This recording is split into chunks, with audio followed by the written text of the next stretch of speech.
The storm came to Dragonstone like an army. It rolled across Blackwater Bay with black shoulders and white teeth, biting at the cliffs until the castle seemed less built upon the stone than carved out of the storm itself. The sea struck the island in great cold blows. Rain hissed on the dragons of old Valyria, on the gargoyles and black towers, on the long windows where candlelight trembled behind colored glass.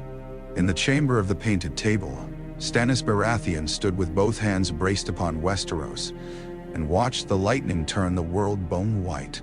The map beneath his fingers was older than any crown now worn. Aegon had made it, they said. Aegon had stood where Stannis stood, and placed a hand over kingdoms that did not yet know they were one kingdom. Stannis had always liked that about the table. No softness, no songs, no womanly decorations or false courtesies. Just land, sea, rivers, mountains, roads, castles, coastlines, power. There was a kind of honesty in it. "There is power in king's blood," Melisandre said. "There is law in mine," Stannis answered. The Red Woman did not flinch. Her ruby pulsed against her throat as if something behind the stone had a heart of its own. "Law did not open the Blackwater for you. Law did not burn your enemies. Law did not save your fleet." "No," said Stannis. His jaw tightened. "Your fire did not do that either." Outside, thunder struck so hard the windows rattled in their iron bones. Davos Seaworth stood a few paces away, his shortened fingers hidden in one glove, his weathered face made older by the light. He had come because Stannis had commanded it. He had stayed because something was wrong. Even before the Red Woman spoke the words, he felt it underfoot. Dragonstone had always been a place of old heat, old smoke, old pride. Tonight it seemed awake. Melisandre placed a small iron casket upon the painted table. Davos knew at once that he hated it. The casket was black, longer than a man's hand, chased with red gold in the shapes of twisting dragons. Its hinges were fused with some dark substance like cooled glass. When the Red Woman touched it, the ruby at her throat flared, and the casket opened without a sound. Inside lay no crown, no jewel, no letter, no blade, only ash. A thin bed of ash, pale and fine as ground bone. Stannis stared at it. "What is this?" "A relic," Melisandre said. "Taken from beneath the mountain, hidden before the doom, sent here before Aegon crossed the sea. The last breath of a king." "Aegon was burned upon Dragonstone," Davos said softly. "Every sailor knows that." Melisandre turned her red eyes upon him. "Every sailor knows many things." Stannis looked at the ash as though it had insulted him. "I did not summon you to play with dust." "No," she said. "You summoned me because your enemies multiply. The boy in King's Landing sits your throne. The wolf in the north wears a stolen crown. The kraken raises itself from salt and stupidity. The rose bends toward whatever sun warms it. Across the water, the Dragon Queen gathers slaves and sells words and calls herself heir. Every road leads to another claimant. Every claimant leads to another war. You asked me for a sign. Daddy? I asked for victory. You asked for the same thing." Lightning flashed. For one heartbeat, the chamber was all color and shadow. The Red Priestess, the Onion Knight, the Iron King, the Painted Realm, and that little box of ash sitting where the crownlands met the sea.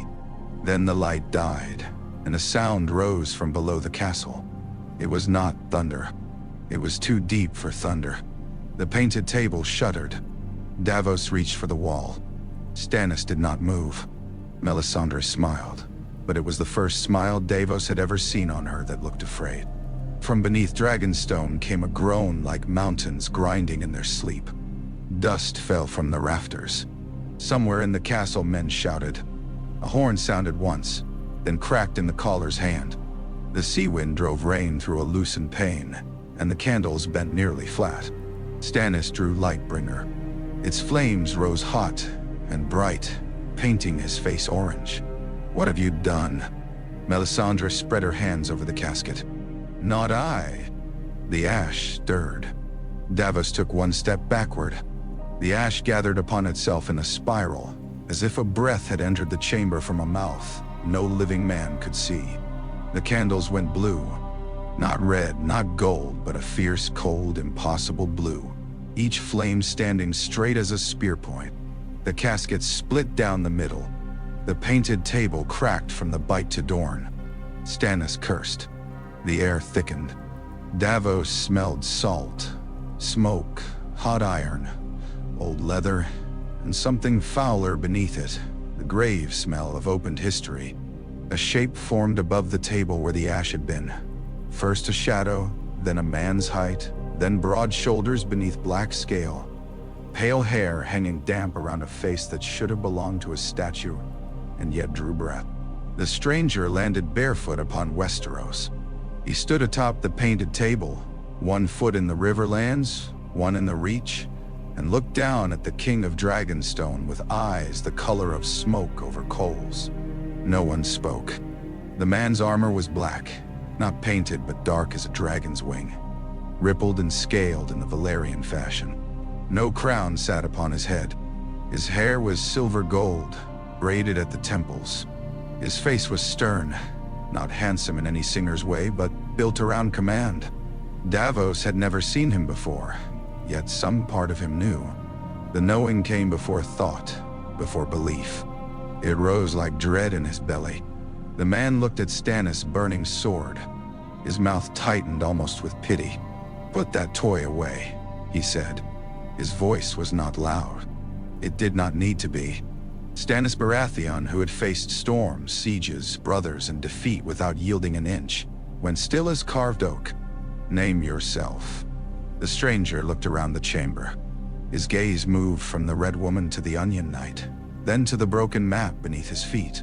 He breathed once, deeply, as if tasting centuries. "My name was never lost," he said. The castle shook again. This time the sound came from above. Something vast moved across the storm. The windows vanished behind a shadow. A wing beat drove rain sideways. Men screamed from the yard below. Stone cracked. The candles roared blue. Davos heard claws upon the outer wall, claws large enough to tear towers open. Then came a roar so enormous it seemed to pass through blood, memory, and bone before it entered the ears. The stranger closed his eyes. A small smile touched him, and it was terrible. "Balerion," he whispered. Melisandre sank to her knees. Davos did not blame her. Stannis raised his sword higher, flame whipping in the storm wind. "You claim to be Aegon Targaryen." "No," said the man on the table. "I claim nothing. I conquered." The words lay in the chamber like a blade set between them. Stannis' face hardened. "Then hear me. I am Stannis of House Baratheon, Robert's heir by law. The Iron Throne is mine by right." Aegon looked down at him for a long moment. "Robert Baratheon took my throne by war. He took it from a madman.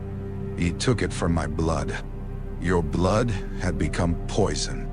Aegon's expression did not change, but the air seemed to grow hotter around him.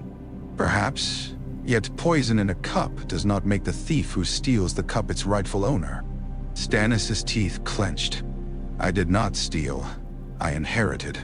"You inherited rebellion. I inherited law." "You inherited a corpse wearing a crown," Aegon said. "Do not dress it in parchment and ask me to kneel to it." Davos felt the room tilt. Not with magic now, but with the sudden realization that no man in Westeros had prepared for this.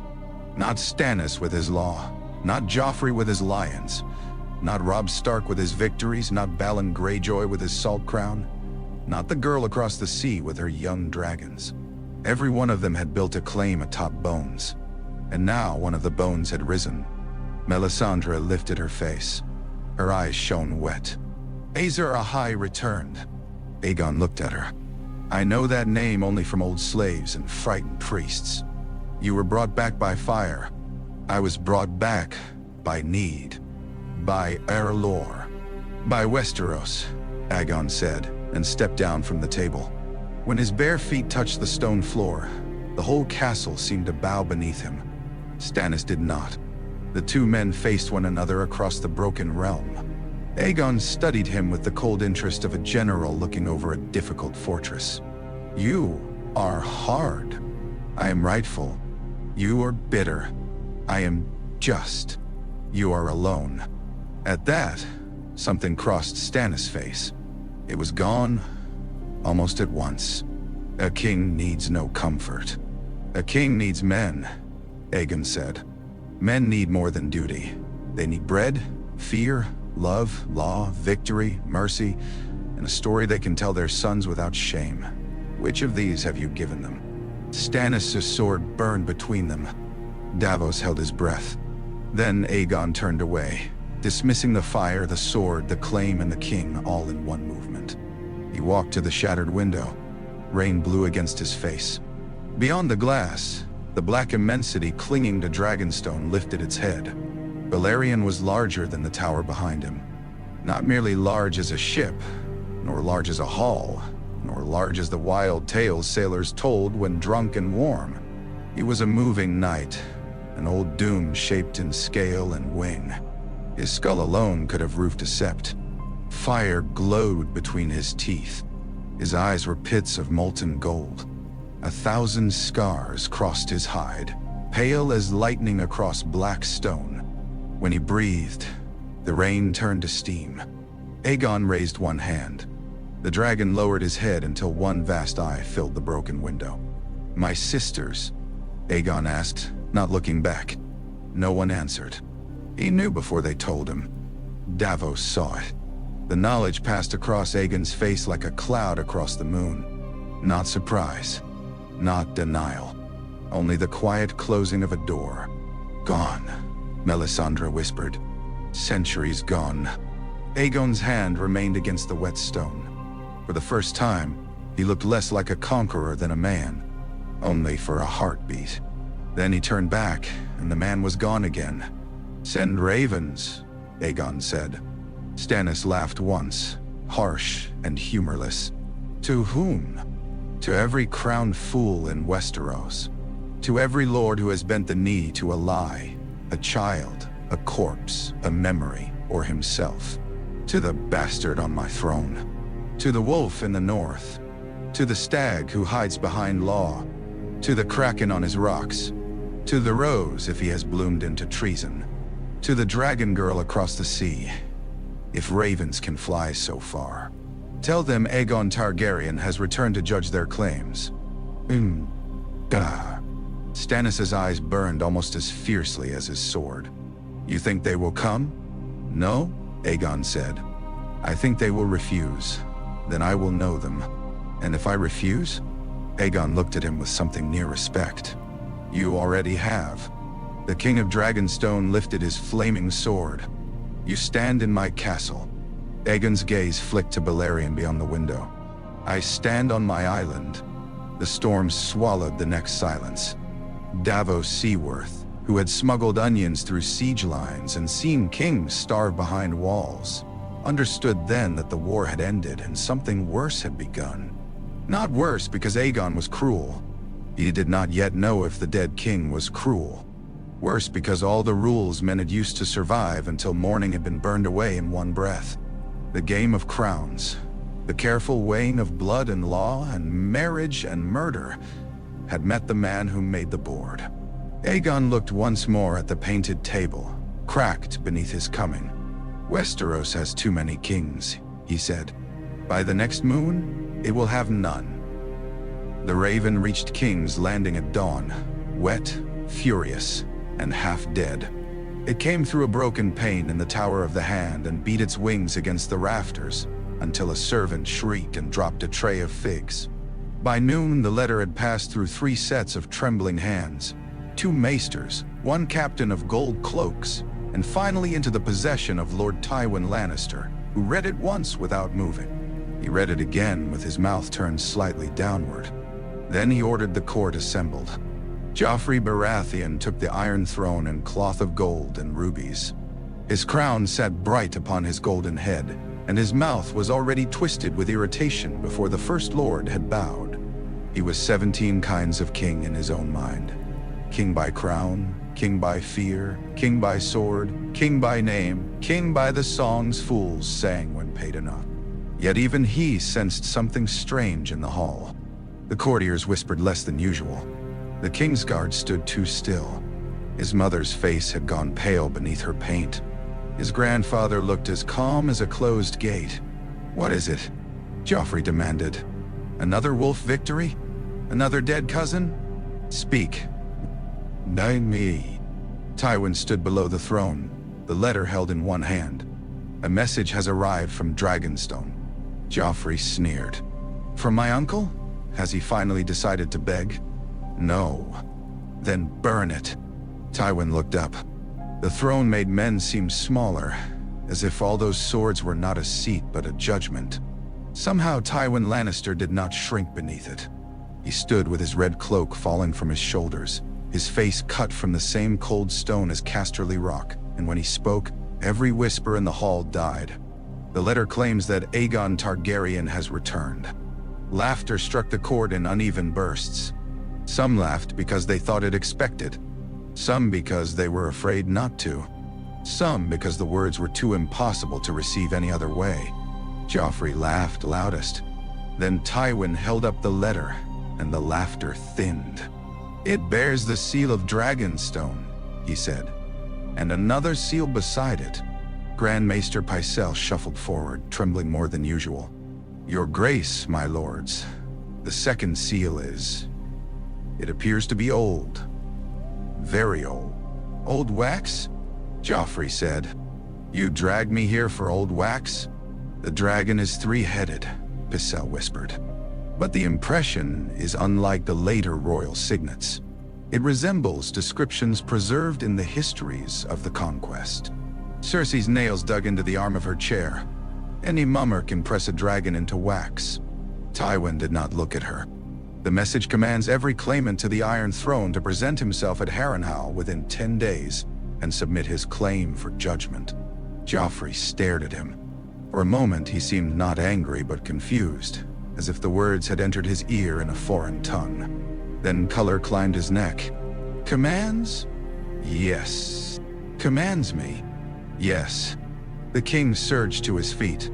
The Iron Throne bit him. A thin red line opened along his palm where one careless blade kissed him, but he did not seem to notice. "I am the king. I command. I judge. Who wrote it? Stannis? Some sellsword? Some dragon-spawn pretender?" Tywin's voice remained flat.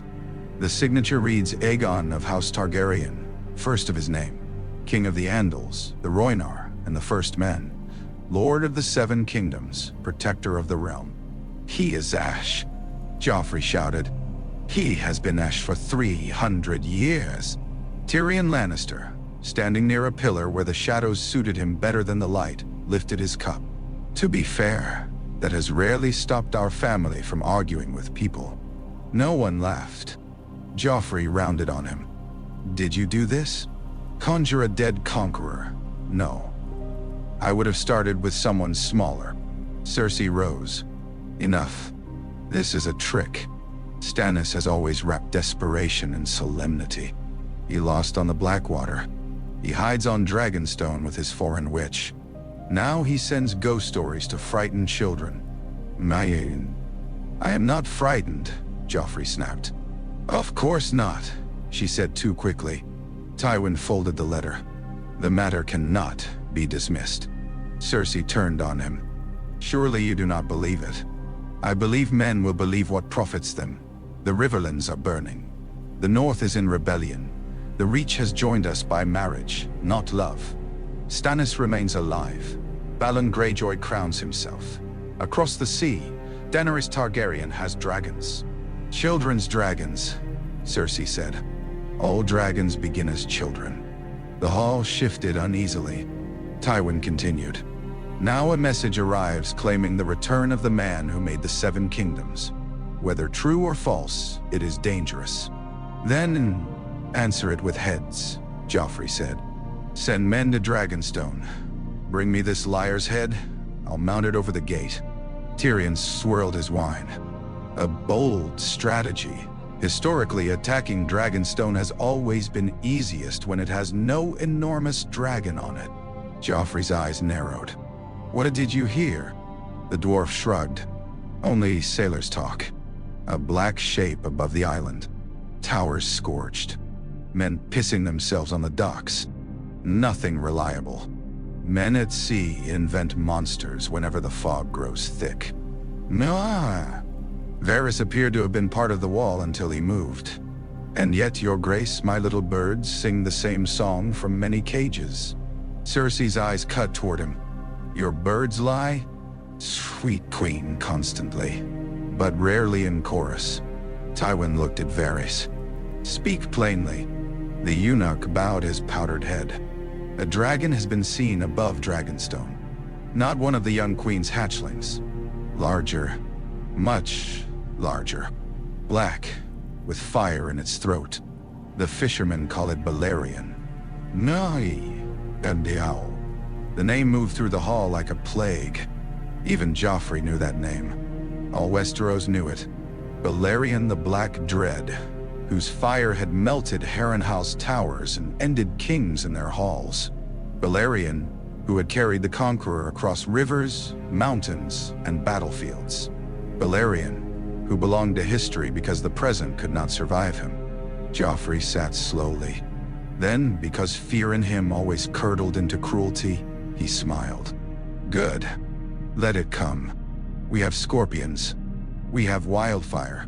We killed dragons before. Nine. Tyrion's cup paused halfway to his mouth. We?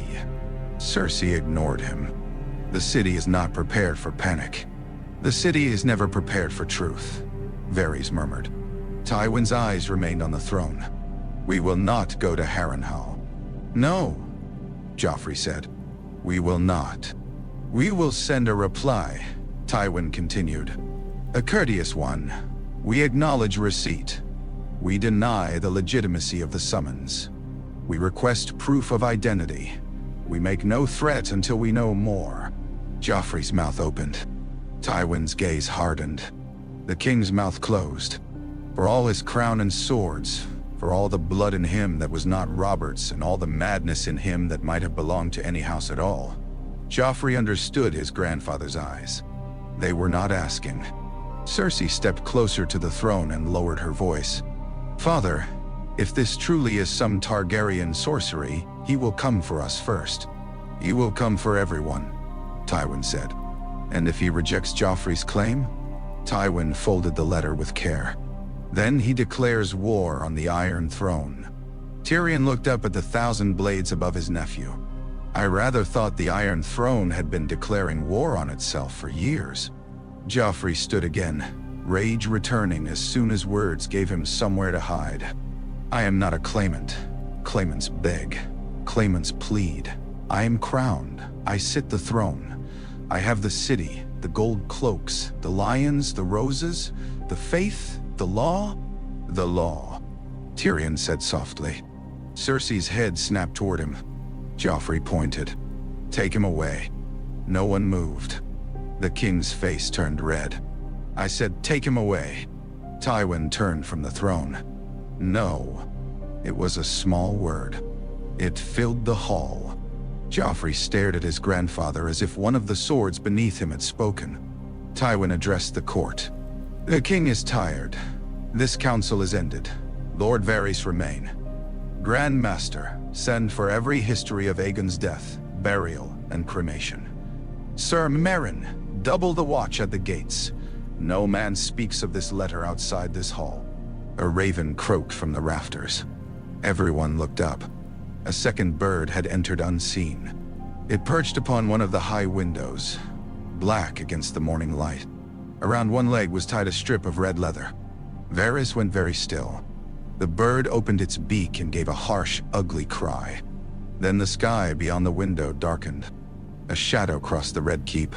Not cloud. Not smoke. Not storm. The court rushed toward the windows to spite itself, silk and armor pushing together in sudden animal fear. Far above the city, beyond the towers and the dome of the Great Sept, something black circled once in the pale sky. Too high for detail, too large for comfort. Its wings stretched like night being pulled across the sun. The people of King's Landing began screaming before the lords did. Joffrey did not move from the Iron Throne. His face had gone white. Tywin watched the black shape turn eastward and vanish into cloud. No one spoke for a long time. Tyrion emptied his cup. "Well," he said, "that does improve the credibility of the seal." Robb Stark received his letter in a tent that smelled of wet fur, horse leather, and victory turning sour. The rain had followed the northern host through the riverlands for 3 days. It softened roads into brown paste, drowned cookfires, spoiled arrows, and made every old wound ache. Outside, men sharpened swords beneath dripping canvas. Horses stamped in mud. Somewhere a singer tried to remember the words to a song about the young wolf, and failed after the second verse. Robb stood over a map with rainwater still clinging to his hair. He looked older than he was. War had done that, or kingship, or grief. The boy who rode south from Winterfell had vanished somewhere between the Whispering Wood and the camps of his enemies. In his place stood a young man with a crown of hammered bronze and iron upon his brow, and a direwolf shadow at his heels. Grey wind growled before the maester entered. Catelyn Stark looked up from the brazier. "What is it?" The maester bowed, pale and shivering.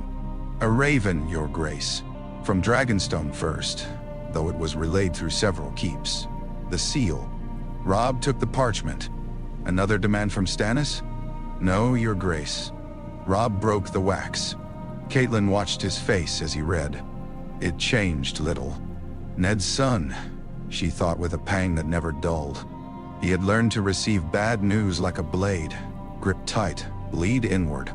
"What does Stannis want?" Greyjoy Umber boomed from across the table. "If he's asking us to bend the knee again, send him mine wrapped in a boot." Meg Mormont snorted. He'd only complained the boot was unlawful. Robb did not smile. He passed the letter to his mother. Catelyn read the first line and felt the tent grow colder. "To all who name themselves king in Westeros." Her fingers tightened. By the time she reached the signature, the rain outside seemed very far away. Galbart Glover leaned forward. "My lady?" Catelyn lowered the letter. "It claims Aegon the Conqueror has returned." The tent erupted. The Greyjoy laughed so hard his beard shook. Rickard Karstark cursed. Edmure Tully demanded to see the letter. Roose Bolton only watched Robb with eyes pale as dirty ice. Several lords spoke at once, each louder than the last, while grey wind paced along the canvas wall with hackles raised. Robb said nothing. That silence, more than any shout, restored order. When the voices faded, he took the letter back from Catelyn and read aloud. "Present yourself at Harrenhal within 10 days, with crown, witnesses, and claim, that Westeros may be spared further bleeding by judgment before conquest. Refuse, and refusal shall be judged in your place." The Greyjoy spat into the rushes. "Let him judge this." He slapped the pommel of his sword. Edmure frowned. "Harrenhal." Catelyn understood at once. "Where Aegon ended the River Kings." "Eh," said Robb softly. "Where he burned Harren the Black in his tower." Maid crossed her arms. "A mummer's choice then. A dead king's stage. Or a conqueror's warning," Roose Bolton said. Every eye turned to him. Roose's voice was mild. "If one wished to announce the return of Aegon Targaryen, Harrenhal would serve." The Greyjoy glared. "You believe in dead men now, Bolton?" "I believe in dragons." The words sobered them. Robb looked to the maester. "What news from the east?" The man swallowed. "Reports of a black dragon over Dragonstone, your grace. Sailors' tales, perhaps, but many. Too many to dismiss." "Nah. Balerion," Edmure said, and tried to laugh. It came out poorly. Catelyn's thoughts flew to Bran lying broken, to Rickon running wild, to Sansa trapped in King's Landing, to Arya vanished, to Ned's bones coming north in a box. Dragons belonged to songs until they did not. So had Lannister cruelty once. So had the death of husbands. So had sons wearing crowns. Robb looked down at the map. His hand rested not on King's Landing but on the trident. What does he mean to judge? Meg asked. Your Grace does not claim his Iron Throne. The North chose its own king. Nah.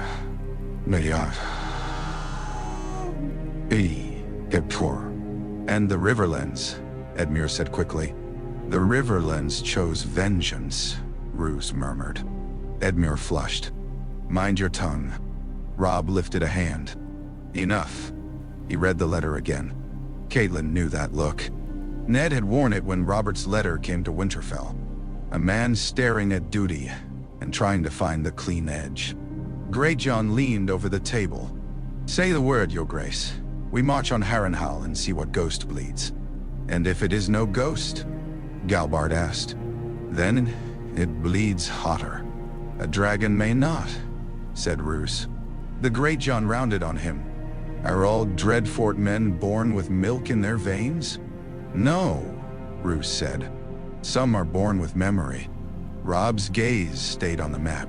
If Aegon has returned, what is my crown? No one answered quickly enough. Catelyn's heart clenched. Robb, I was crowned by my bannermen, he said. Not by blood right to the Iron Throne, not by conquest of 7 kingdoms. They knelt because the Lannisters murdered my father and because the Iron Throne gave us only lies. Hey, said the Greyjoy, and I'd kneel again. So would I, Meg said. As would we all, Galbard added. Robb looked up. Would you kneel if Aegon commanded it? The question struck like a thrown spear. Greyjoy's face darkened. I kneel to no dragon. You knelt to me. You're Ned Stark's son. And he's Aegon Targaryen, Robb said, if the letter is true. Meg shook her head. The North remembers dragons too. We remember Torrhen Stark, who knelt so his people would live. We remember that no Stark sat the Iron Throne before or after. We remember being left to our snows when Southern kings forgot us until they needed swords. Catelyn stepped closer to her son. You owe this Aegon nothing. No, Robb said. But I owe the dead everything. He looked around the tent at the men who had followed him from forest, hill, island, and keep. Some were old enough to have held him as a babe at Winterfell. Some had lost sons for him. Some had killed boys no older than Bran because he pointed south and called it justice. Their eyes were loyal, fierce, frightened, proud. A king could drown in eyes like those. If I refuse, Robb said, he may come north with dragonfire. Let him try, Greyjoy growled. And burn the Riverlands first? Burn Riverrun? Seaguard? The Twins? The villages that have already seen lions, wolves, and Sellsword strip them bare? Robb's voice sharpened. How much ash must a crown be worth? Catelyn heard Ned in him then, and it terrified her. Honor was a beautiful thing in songs. In life, it was often the road that led good men to execution blocks. You cannot go, she said. It may be a trap. It almost certainly is. Then, but not only for me. Roose tilted his head. You think the other claimants will be summoned as well? I think that is the point, Robb said. Joffrey cannot ignore a challenge to his crown. Stannis cannot ignore a claim older than his law. Balon cannot ignore anything that lets him call himself king louder. Daenerys may be too far away, but her name will be spoken. Harrenhal will become the center of the war. Then we take it first, Greyjoy said. Robb shook his head. No, we go with a host, but not to attack unless attacked. I will hear him. Catelyn's fear turned sharp. And if he tells you to yield your crown? Robb looked at her. For a moment, he was not the young wolf. He was her firstborn, with Tully Blue in his eyes and Winterfell's weight on his shoulders. He was the boy who had once climbed too high and laughed when she scolded him. He was the child Ned had lifted onto a pony. He was all her hopes wearing mail. Then I will answer, he said. That is not enough. It is all any king has. The Greyjoy struck the table. My king, This dead dragon has no right to judge the North. Robb folded the letter. Perhaps not, but if we refuse even to face him, what will the realm hear? That the young wolf fears old bones and black wings. No man will say that while I have teeth, said Greyjoy. They will say it after you use them, Robb replied. A grim laugh moved through the tent. The fear did not leave, but it changed shape. Men liked action. Action gave fear a saddle and reins. Catelyn touched Robb's sleeve. Send someone in your place. No? Send me. His eyes softened. Mother, I have treated with kings before. Renly, Stannis, Walder Frey. I know how men speak when pride blinds them. You are too valuable. I am summoned as king. If I send my mother, I confess weakness. You confess caution. A king may afford caution in council, not in legend.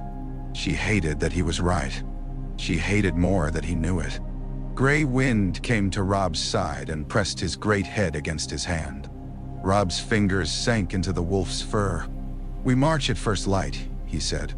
Harrenhal. The lords began speaking at once, but Catelyn heard none of it. Her mind had traveled ahead to that cursed castle with its melted towers and ghosts. Harrenhal had swallowed pride before. It had swallowed kings. Outside, the rain slackened. Far above the clouds, unseen by the camp below, a black shape passed across the riverlands and turned toward the north. For a heartbeat, the moon shone along a wing vast enough to cover armies. Then it was gone, and every wolf in Robb Stark's camp began to howl. Daenerys received no raven. Ravens did not cross half the world for exiled girls in red cities. News came to her in uglier ways, on the tongues of merchants, in the boasts of sailors, through frightened slaves who listened while masters drank, through men who thought a woman young enough to underestimate and beautiful enough to flatter. It reached Astapor as rumor first, then jest, then omen. A dead king had risen in Westeros. A black dragon flew above Dragonstone. The lords of the Seven Kingdoms had been summoned to Harrenhal by Aegon the Conqueror himself. Daenerys Targaryen laughed when she first heard it. Not because it was funny. It was not. She laughed because the world had grown too fond of impossibilities and had begun throwing them at her like stones. She had walked into fire and lived. She had hatched dragons from dead eggs. She had crossed Red Waste, survived warlocks, buried a husband, burned a witch, bought an army without coin, and taken a city with one word. Now some wine-stinking traitor from Volantis bowed before her in the Plaza of Punishment and told her that her ancestor had returned to take back the throne she had spent her life chasing. The traitor stopped smiling when Drogon landed on the wall behind her. His black wings folded with a snap. Smoke curled from his nostrils. Though still young, he was large enough now that men remembered urgent business elsewhere whenever he opened his mouth. Say it again, Daenerys commanded. The traitor swallowed. Your radiance, I only repeat what is said in the ports. Ships from the narrow sea carry the tale. Dragonstone burns blue by night. A great beast, black as sin, nests there. Letters have gone to the kings. The old conqueror bids them come. My ancestor is dead. Yes, your radiance. And yet he sends letters. So they say? Dead men write poorly. The traitor wisely said nothing. Ser Jorah Mormont stood at her right shoulder, broad and watchful beneath the sun. Barristan Selmy stood at her left, white beard trimmed, white cloak clean despite the dust of Astapor. She valued them both. She trusted one with her life, and the other with a past he had only recently confessed. Neither looked amused. Leave us, Daenerys said. The traitor bowed himself backward, nearly tripping over his own robe. When he was gone, she turned to Barristan. You served my father. You knew the histories. Could such a thing be true? The old knight took his time. She liked that about him when it did not infuriate her. He did not rush to please. I have seen dead men only in graves, your grace. Yet I have also seen 3 dragons born where none had been for more than a century. A wise man grows careful with the word impossible. No, Jorah grunted. A trick. Stannis and his Red Witch. Daenerys looked at him. You know this witch. I know men grow desperate when they lose wars. Stannis lost at King's Landing. If he can frighten half the realm with a ghost, he will. And the dragon? Sailors lie. My dragons do not. Drogon hissed behind her as if approving. Rhaegal and Viserion circled above the plaza, green and cream against the hard blue sky. Below them stood the Unsullied in perfect ranks, spears upright, faces empty of all but obedience. Beyond them, Astapor simmered in its own cruelty. She had taken the whip from Krasny's Mo Naklas and given a word that turned slaves into soldiers and masters into corpses. The city was hers, or as much hers as any city could be when built on pain. Westeros had always been a promise beyond the sea. Now the promise had spoken without her. Daenerys walked beneath the shade of a red brick arch. Her silver hair clung to the back of her neck in the heat. If Aegon returned, she said, tasting the words, what would he be to me? Barristan answered gently. Your ancestor. My rival. Perhaps. My king? Jorah's face hardened. No. Daenerys looked at him. He bowed his head, but stubbornness remained in every line of him. I crossed the world to serve the rightful queen, not a corpse in old armor. Barristan said, if the man is truly Aegon, many in Westeros will call him rightful. More rightful than me? The question was sharper than she intended. Barristan's eyes filled with something like sorrow. Your Grace, by the laws of inheritance, the matter would be difficult. Daenerys laughed again, but this time there was no humor in it. Difficult. A gentle word for theft. No one can steal what you do not yet hold, Jorah said. She rounded on him. The Iron Throne was stolen before I was born. Hey, from your family. But Aegon made that throne. If he lives, men will say all later claims flow from him. Men say many things when they want to keep women from power. Barristan inclined his head. That is true as well. The honesty cooled her anger more than flattery would have. She walked to the edge of the plaza and looked at the city she had just conquered. Freedmen watched from alleys. Some called her mother when she passed. Others stared with the blank suspicion of people who had learned that every savior eventually asks to be paid. What would Aegon say of this? She asked. Of Astapor, Barristan said. Of me. The old knight followed her gaze. He conquered Westeros with dragons and armies. He forged enemies into subjects. He burned those who would not yield.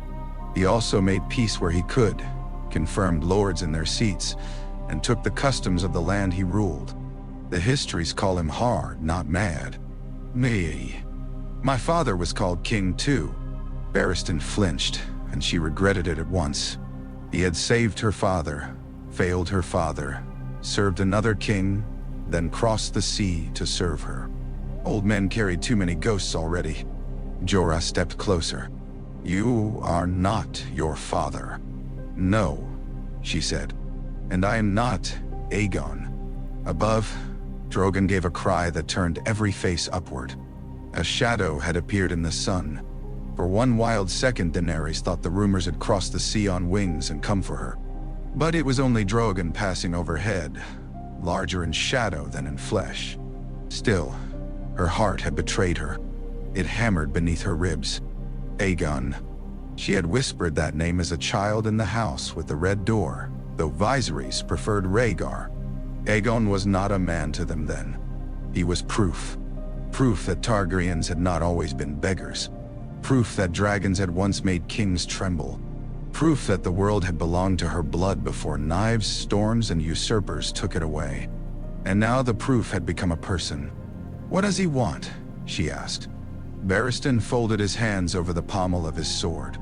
If the summons is true, he wants every claimant judged. He would judge me. He may. By what right? The old knight did not answer. By conquest, then. By dragon. By being first. By being male. By being legend. By being there. Daenerys felt heat rise in her. Not from the day, but from something older. She had been sold as a broodmare to a horse lord. She had been mocked by merchants, hunted by assassins, dismissed by kings who never saw her face. She had been told to wait, to learn, to obey, to cross later, to trust men who knew better. She had buried every girl she had once been. "I will not cross the world to kneel to my grandfather's grandfather's ghost," she said. Jorah smiled faintly. "Good." Barristan remained grave. "Your Grace, if he has Balerion, he has one dragon. I have 3. You have 3 young dragons. And an army. An army that has never seen Westeros." Daenerys turned from him to the Unsullied. Their spears did not waver. Their eyes did not wander. She had freed them, and still they waited for commands. Freedom, she was learning, was not a door one opened once. It was a road one had to teach people how to walk. "If Aegon has returned," she said, "then every king in Westeros will gather or cower. The realm will shake. Men who would have resisted me may run to him. Men who would have joined me may forget I live. The throne I have dreamed of since childhood may be taken before I ever see it." Neither man denied it. Her dragon circled lower, restless in the heat. Daenerys lifted her chin. "Then let him judge them. Let him reject them. Let the lions, wolves, stags, krakens, and roses crawl to Harrenhal with their little crowns in their hands. Let them learn what it is to be measured by dragonfire." "None. And you?" Jorah asked. "I will not crawl." Barristan watched her carefully. "What will you do?" Daenerys looked east, where Yunkai and Meereen waited in chains. She looked west, where the sea hid a land full of ghosts. For years, Westeros had been the only direction in her heart. Yet if she sailed now, she would arrive not as destiny, but as another claimant among many, summoned by a dead man to explain why she deserved what he had made. No, she would not arrive small. "I will become what he cannot reject," she said. Jorah frowned. "Your Grace, Aegon conquered kings. I will free cities. Aegon made subjects. I will make people choose me. Let him have Harrenhal and the lords who rot in it. Let him sit among melted towers and judge crowns. When I come, I will not ask him for a throne." Drogon landed before her, claws scraping brick. Heat rolled from him. His eyes met hers, black and red and hungry. Daenerys placed her hand upon his snout. "When I come," she whispered, "I will ask him what kind of king fears a queen." At dawn, Dragonstone chose. It did not choose all at once. Castles never did. Men made choices in pieces. A bowed head here, a whispered prayer there, a sword left sheathed when it might have been drawn. By sunrise, the yard was full of soldiers, servants, knights, sailors, smiths, grooms, and guards who had come to see whether the world they knew still existed. Stannis stood at the foot of the steps in boiled leather and iron, not royal silk. He had never dressed like a man who enjoyed being king. His crown was a plain red-gold band whose points looked like flames, though in the gray morning they seemed more like teeth. Behind him stood the queen's men with fiery hearts stitched on their breasts, and behind them the king's men who had followed him before red priests ever came to the island. Between the two groups, Davos Seaworth felt the split like a crack under ice. Melisandre stood apart, red robes dry despite the sea mist. Her eyes never left Aegon. He descended the steps from the stone drum without hurry. Someone had found him boots and a cloak, though no crown. Black wool moved around his armor. Dark Sister was not at his hip, nor Blackfire. Those swords were lost to time and folly. Instead, he wore a plain longsword taken from the armory, old castle steel sharpened in the night. It should have made him seem less than the songs. It did not. Above the yard, Balerion clung to the outer wall. His claws had crushed crenellations like stale bread. His folded wings covered half the morning. Men tried not to look at him and failed. Horses screamed in the stables until someone opened the doors and let them run loose down the road. Aegon stopped before Stannis. For a long moment, the only sound was the sea. Stannis spoke first. "You summoned my men without my leave. I summoned the island. They are sworn to me. They were sworn to Robert before you, to Aerys before him, to Jaehaerys, Maegor, Aenys, and me before all of them. Oaths travel poorly through treason. My brother won his crown. Oh, did I? Then you understand." Aegon's eyes narrowed. "I understand that winning a crown is not the same as deserving one." Stannis' face might have been carved from the cliffs behind him. "You mean to take mine?"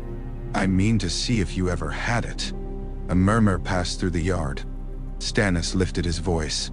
"Men of Dragonstone, hear me. This man claims to be Aegon Targaryen. Perhaps he is. Perhaps he is some sorcery wearing a dead king's face. It does not matter. I am your lawful lord. I held this island through siege and hunger. I broke the Greyjoy fleet. I answered my brother's call. I uncovered the bastardy of Cersei's children. I alone stand for law against." Some men nodded. Davos felt the old pull of it. Stannis had saved him and maimed him in the same hour because justice demanded both.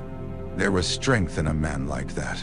Hard strength, cold strength, but real. Then Aegon spoke. "You stand for law," he said. "Good. Tell me the law that made Robert king." Stannis did not hesitate. "Right of conquest." "Then tell me the law that makes you king instead of the next conqueror." No one moved. Stannis' jaw worked once. Aegon continued. "You claim through Robert's rebellion and reject the rebellion that made it possible. You claim by blood from a brother who claimed by hammer. You call a boy bastard and yourself lawful, yet your law begins with a war won against my house. You may be many things, Stannis Baratheon. Disciplined, brave, wronged, necessary, perhaps. But do not stand on stolen ground and preach inheritance to the man it was stolen from." "Nay." Davos closed his eyes briefly. He had feared dragonfire. He had not expected words to burn so clean. Stannis drew his sword. The Queen's men cried out as Lightbringer ignited. Flames crawled along the blade, bright against morning gloom. Men stepped back. Aegon did not. Melisandre's lips parted. She looked from the flaming sword to the black dragon above, and for the first time Davos saw uncertainty wage war with faith upon her face. Stannis held the sword between them. "This is the sign promised. I am chosen." Aegon looked at the flame. "By whom?" "The Lord of Light. I did not conquer Westeros to hand it to a foreign god." The Red Priests hissed. Stannis' men gripped their spears. Melisandre stepped forward. "The night is dark and full of terrors." Aegon turned to her. "Yes, and men who mistake fire for truth often make the darkness worse." The ruby at her throat flared. Balerion lifted his head. Every flame in the yard bent toward the dragon. Torches guttered. Braziers leaned. Lightbringer itself strained in Stannis' grip, its fire drawn sideways, as if the great beast were breathing it in from across the yard. Stannis' eyes widened. The sword's flames thinned, whipped, and vanished into smoke. The yard went silent. Aegon stepped close enough that Stannis could have killed him if his arm had moved. "It is a sword," Aegon said. "A king should know the difference." For a heartbeat, Davos thought Stannis would strike. Perhaps he wanted to. Perhaps some part of him begged to end the impossible with one honest blow. But the blade in his hand was only steel now, and above them Balerion's throat glowed like a furnace door. Stannis lowered the sword by an inch. It was enough. A man in the back of the yard knelt. Then another. Then three of the Queen's men. "Stand!" Stannis barked. Some did. Some did not. The kneeling spread like spilled ink. Not all the men bent, but too many. Old servants first, those whose grandfathers had served Targaryens. Sailors next, because sailors had seen the dragon from the docks and had no pride left. Then guards, smiths, boys with spears too tall for them. Some wept as they knelt. Some looked ashamed. Some looked relieved. Davos remained standing. Aegon noticed. "So," the Conqueror said, "the honest smuggler does not kneel." Davos' mouth went dry. "I kneel to my king." "Why?" The question was not mocking. Davos looked at Stannis. He saw the man who had taken his fingers. The man who had made him a knight. The man who had listened when better-born men laughed. The man who would break before bending and call it virtue even as the realm shattered around him. "Because he raised me higher than my birth," Davos said. "And because when I was guilty, he punished me. When I was worthy, he rewarded me. I've known many lords. Few could do both." Aegon studied him. "Good." Stannis' eyes flicked toward Davos, and something almost human moved behind them. Aegon looked back to the kneeling yard. "Let every man hear me. No oath sworn this morning will be punished. Those who remain with Stannis may go with him. Those who return to my service will be fed and armed. No man is to spill blood over a knee bent or unbent. I did not return to begin my reign with a courtyard murder. Now." The words carried. Men looked at one another, surprised by mercy because they had expected spectacle. Stannis sheathed his dead sword. "You exile me from my own seat. I free you from pretending it was enough. My claim remains." "No," Aegon said. "Your grievance remains. Your claim does not." Stannis stepped closer.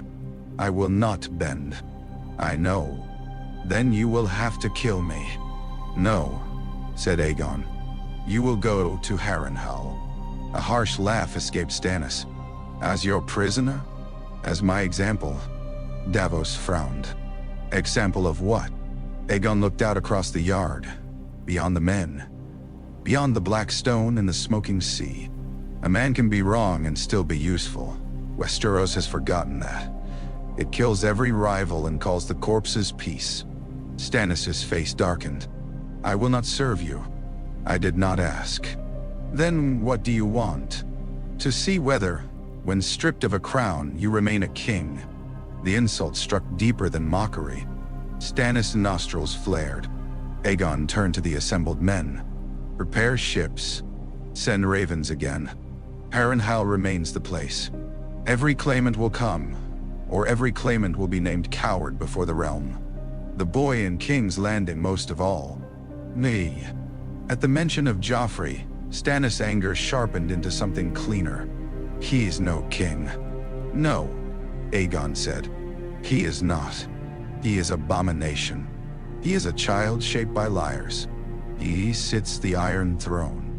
For now, those two words quieted even the dragon. Stannis stared at Aegon for a long time. Then, slowly, he removed the crown from his head. The yard held its breath. Davos thought, foolishly, impossibly, that he might kneel. That the hard man might bend at last, not because he was broken, but because even iron sometimes recognized the forge. Instead, Stannis held the crown out. Aegon did not take it. "Keep it," the Conqueror said. "Carry it to Harrenhal. Let all men see what you believed yourself owed." Stannis' hand trembled once, almost too slightly to see. Then he put the crown back on. Not as surrender. Not as victory. As burden. Balerion spread his wings and the morning disappeared beneath them. Harrenhal had been built to prove that some men were too mighty to fear gods, dragons, or time. It had failed against all three. Its towers rose twisted and half-melted from the shore of the god's eye, black stone sagging where dragonfire had made arrogance soft. The castle was too large for any lord who had ever held it, too cursed for any family that tried, too full of shadows to be empty and too empty to be alive. Wind moved through broken halls with the sound of distant breathing. Men said Harren the Black still burned there. Men said every stone remembered. Aegon chose the Kingspire Tower for judgment. The name had not existed before he came. Men began using it because they needed names for fear. It was the largest of the melted towers, its crown split open to the sky. Its inner hall exposed where Balerion's fire had eaten through floors and walls 3 centuries before. Aegon ordered no banners hung there except one, the red dragon on black, old and stark and newly sown. The Claimants came like storms, refusing to admit they were weather. Robb Stark arrived first, though he had the longest road. He came with northern horse, river lords, outriders, and a dire wolf that made men climb walls to avoid its gaze. He wore his crown openly. He rode through the eastern gate with his mother beside him and grief behind him like another army. Stannis came from the south 2 days later with fewer men than pride demanded and more than Aegon had expected. Davos rode near him.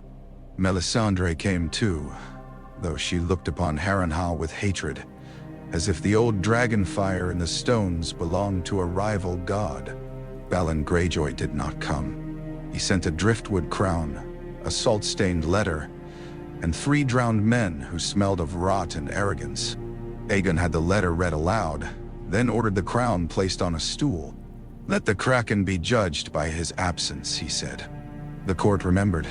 Joffrey arrived on the 9th day in a wheelhouse, gilded like a shrine to vanity, surrounded by lions, roses, gold cloaks, knights, crossbowmen, and enough wagons of wine and furniture to furnish a small palace. Cersei rode with him. Tywin rode ahead of him. Tyrion came because Tywin required every useful mind close and every embarrassment closer. Margaery Tyrell smiled from beneath green silk and watched everything. The Hound rode near the king's wheelhouse and looked at Harrenhal as if it were the only honest building he had ever seen. The first quarrel began before Joffrey's boots touched the ground. "This is unacceptable," Cersei said, staring at the hall prepared for them. It was clean, guarded, and cold. It was not royal enough. Aegon, who had come to receive them in the outer yard, looked at her as one might look at a cupbearer who had spoken out of turn. "You expected the Red Keep? I expected respect for the king. Then teach him to show some." Joffrey's face went scarlet. "I could have your tongue for that." The yard changed. Men who had laughed at Joffrey's cruelty in King's Landing did not laugh here. The melted towers leaned over them. The black dragon lay along the broken curtain wall, head resting on 4 claws, eyes fixed on the golden boy. Every horse in the royal party stood sweating and near mad with terror. Aegon looked at Joffrey's crown. "You could try." Tywin dismounted. "Your Grace," he said. And for one delicious moment no one knew which king he addressed. "We have come as requested. Let us not begin with childish provocation." Aegon's eyes remained on Joffrey. "I did not." Tyrion coughed into his fist. It might have hidden a laugh. Cersei heard it anyway. "You find this amusing?" "No," Tyrion said. "I find it educational." Robb Stark watched from across the yard with the stillness of the north about him. He and Joffrey saw one another for the first time since Winterfell. The space between them filled at once with all the dead. Ned Stark murdered in sight of his daughters. Jaime's captured men, boys from the Westerlands, river children, northern sons. Every corpse the war had produced because one cruel child had swung a sword where mercy might have lived. Joffrey smiled. "Traitor," Grey Wind growled. Robb's hand moved to the wolf's head. "Bastard." Cersei stepped forward. "How dare you?" Robb looked at her then, and whatever boy remained in him disappeared. "I dare because your son killed my father after promising mercy. I dare because you sent men to burn my grandfather's lands. I dare because every lie in King's Landing has cost honest men their sons." Joffrey reached for his sword. The Hound caught his wrist. The king turned, furious. "Unhand me!" Sandor Clegane leaned close. "Draw steel here and that beast eats us all." Balerion's eye half opened. Joffrey stopped. Aegon watched them all. "Good. You remember fear. That will save time." The judgment began at sunset. No feast preceded it. Aegon had forbidden it. "Men who come to argue crowns while the realm starves may eat after they remember why fields matter," he said. So the lords entered hungry, annoyed, and sober. It improved them. The King's Spire Tower had been cleared of rubble. Torches burned in iron brackets along warped walls. Rain fell through the broken crown of the tower in thin silver threads, hissing where it touched old hot cracks that should have cooled centuries ago, but somehow had not. At the far end stood no throne, only a plain chair of black oak. Aegon did not sit in it. He stood before it with Balerion visible through the shattered wall behind him, a mountain of night beyond the hall. Around the chamber gathered the powers of Westeros. Lions in crimson and gold, wolves in gray and white, stags in black and yellow, roses in green, trout, eagles, mermen, frees, flayed men, sworn swords, septons, maesters, sellswords, hostages, sellswords, septons, maesters. There were too many guards and not enough trust. Aegon raised one hand. The hall quieted. Westeros bleeds because men mistake wanting for right, he said. Tonight, each claimant will speak. He will name his right. He will answer questions. He will hear judgment. No sword will be drawn in this hall. No insult answered with blood. Any man who breaks this peace will be given to Balerion. No one laughed. Joffrey sat in a carved chair brought by his own servants because Cersei had refused to let him stand like a petitioner. Stannis stood. Robb stood. Balon's empty stool remained near the center, driftwood crown upon it like a dead crab. Aegon looked to the Lannister party first. "Joffrey of House Baratheon," he said. "King Joffrey," Cersei snapped. Aegon ignored her. "Stand." Joffrey did not. Tywin's gaze moved to him. Slowly, hatefully, Joffrey rose. Aegon studied him. "State your claim." Joffrey lifted his chin. "I am the eldest true-born son of King Robert Baratheon, who won the Iron Throne by conquest and held it by law. I was crowned before the people in the Great Septi. I sit the Iron Throne. I command the capital, the faith, and the great houses loyal to the realm. Rebels deny me because they covet what is mine." The words had been prepared for him. Everyone could hear it. Aegon nodded once. "Who was your father?" Cersei went still. Joffrey sneered. "Robert Baratheon." Aegon looked to Stannis. "You deny this." "I do." "On what proof?" Stannis produced papers. Lineages. Hair colors. The book Jon Arryn had died for. Testimony of bastards. Cersei mocked it. Tyrion watched the torches. Tywin's face revealed nothing. Joffrey rolled his eyes until Aegon asked him the names of Robert's parents. The king faltered. Aegon asked who fostered Robert as a boy. Joffrey guessed wrong. Aegon asked what weapon Robert carried at the trident. "A sword," Joffrey said. The silence was merciless. Robb Stark looked away, not in pity but disgust. Aegon asked what words House Baratheon bore. "Ours is the Fury," Joffrey snapped, relieved to no one. "And yours?" Aegon asked. Joffrey frowned. "What? What are your words?"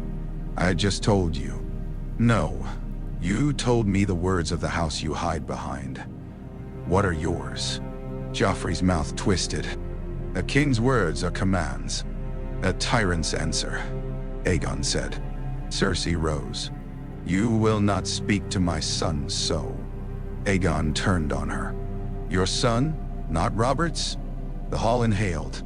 Cersei's face went white, then red. "You twist words." "No," Aegon said. "I listened to them." Tywin stepped in, voice controlled. "This line of inquiry serves only rumor. The boy was acknowledged by Robert, crowned by the faith, and accepted by the realm." "Not by the realm," Robb said. "By the realm that matters," Tywin replied. Aegon looked at him. "Careful, Lord Tywin. Men who decide only some of the realm matters often end ruling none of it." Tywin bowed his head a fraction. "A fair warning.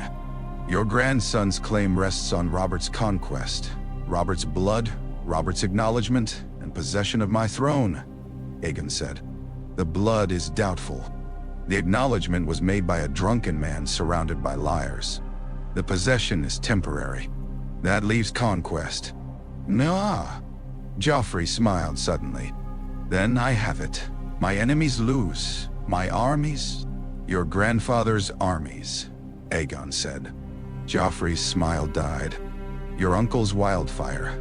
Your mother's regency. Your dog's obedience. Your council's lies. Your soldiers' fear. What have you conquered? I am king. You are a crown placed on a wound. Cersei made a sound like pain. Aegon's voice hardened. You murdered Eddard Stark after promising mercy. Joffrey looked at Robb and malice restored him. He was a traitor.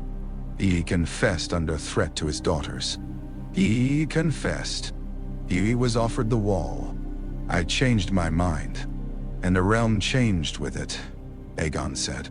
A king's whim can kill more men than a plague. That is why boys should not have kingdoms. I am not a boy. No, you are a warning. Joffrey reached for his sword again. This time the hound did not need to stop him. Balerion lifted his head outside the hall, and the sound of scales over stone turned Joffrey's hand limp. Aegon looked at the assembled lords. Judgment.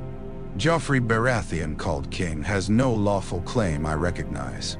His blood is disputed, his conduct dishonorable, his rule ruinous, his courage borrowed, and his crown maintained by men who mistake fear for loyalty. He is rejected. No bay. The hall exploded. Cersei screamed. Joffrey shouted. Lannister men surged. Northern hands went to sword hilts. Tyrells withdrew like flowers closing at dusk. Stannis smiled for the first time all night, and it was not pleasant. Tywin raised one hand, and the lion stopped before Balerion needed to move. Aegon waited. When quiet returned, he turned to Stannis. Now you. Stannis Baratheon did not need to be commanded to stand. He had been standing all along. He stepped into the center of the hall with his crown on his head and his jaw set against the world. Whatever men thought of him, none could say he looked ridiculous in judgment. Joffrey had looked like a child forced to recite a lesson. Stannis looked like a fortress asked to explain stone. Aegon regarded him. State your claim. Stannis' voice carried without strain. Robert Baratheon took the Iron Throne by conquest and was accepted as king by the realm. He died without true-born issue. By law, I am his heir. Joffrey, Tommen, and Myrcella are born of incest between Cersei Lannister and her brother Jaime. I am next in line. The throne is mine by right. Nah. Your claim depends on Robert's. Yes. Robert's claim depends on conquest. Yes. My conquest came before his. Stannis' mouth tightened. You were dead. I am less dead now. A few men laughed despite themselves. Stannis did not. Death ends a reign, he said. Does defeat. Yes. Then Aerys' reign ended when Robert defeated him. Aerys was murdered by his own guard before Robert entered the city. Convenient for Robert. Stannis' eyes sharpened. I did not come to defend every act of the rebellion. I came to defend law after it. A law built atop broken oaths.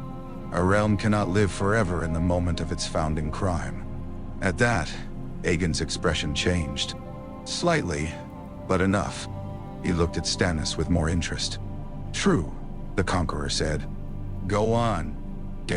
Stannis seemed almost irritated to have made a point his judge enjoyed. The realm accepted Robert. The great houses bent. The faith anointed. Coins were struck. Justice was rendered. Children were born who knew no other king. If every old dynasty may return and undo accepted rule, there is no law. Only ghosts. A murmur of approval moved through the hall. Not loud, but real. Even some Lannister men nodded. Tywin's eyes rested on Stannis with cool resentment. Tyrion looked as though he had found a rare book in a latrine. Aegon paced once around him. And what kind of king would you be? Just. Merciful. When deserved. Loved. If earned. Feared. If necessary. Flexible. No. There was honesty in the answer. It did him more credit than any boast.